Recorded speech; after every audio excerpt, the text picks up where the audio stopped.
Alright guys, so recently I've been collecting a set of contax Zeiss and I'm trying to get a full set, but right now I have the 25, 35, 50, and 85 and I think I'm good with it for now. Now it came to my attention when I was looking into modding these lenses that the CMod lens kit to this thing is a couple $100 and it is way too much. Now at this moment I do not have a great matte box with 4x5 NDs that I would be using, so I'm not too concerned about the CMod conversion. What I did wanted was the ability to connect a follow focus to this thing and my ND filters or my other cool filters that I have.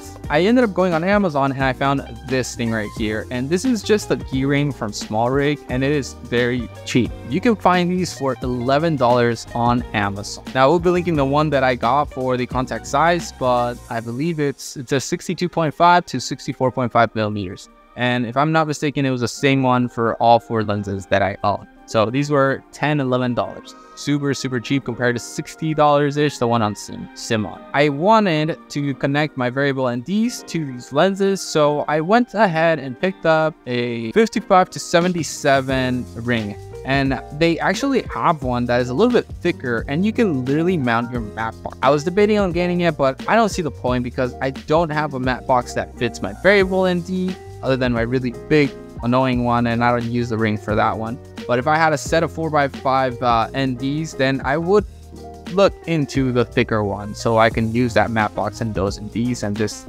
change it interchangeably. And of course, for the adapters, as these are Yashica mount, I am using a Yashica to Sony converter. This thing is so annoying, but for some reason, I think they're all built like that. So when the lens gets mounted, sometimes it doesn't click well, and I'm like, this is where you're focusing. So if you just tap this a little bit, the lens can slip out. So you gotta be very careful whenever you're touching the lens for focus or aperture. You gotta be very careful that you do not touch this release, because this release pin is very easily pushed. And from what I saw on the other ones, this is a photo diox, I don't know. But this mount has it and I hate it, but all the other options seem to have the same release button right here. That's my only complaint with it. Other than that, I love how easy this is. I love how cheap it is. I'm able to use focus gear with my vintage lenses. I'm able to attach my bigger filters and all that are at 77 or so. So yeah, this is about $20 to do this setup, maybe 30 if you count the filter, but of course, if you count the converter, but you're gonna be buying a converter for all of them. This stays on the camera and you just swap this out. So I think you guys get the point of that. Super cheap way of converting your simple vintage lenses into cinema, potentially kind of cinema use lenses. So yeah, check it out. It's about 20 bucks.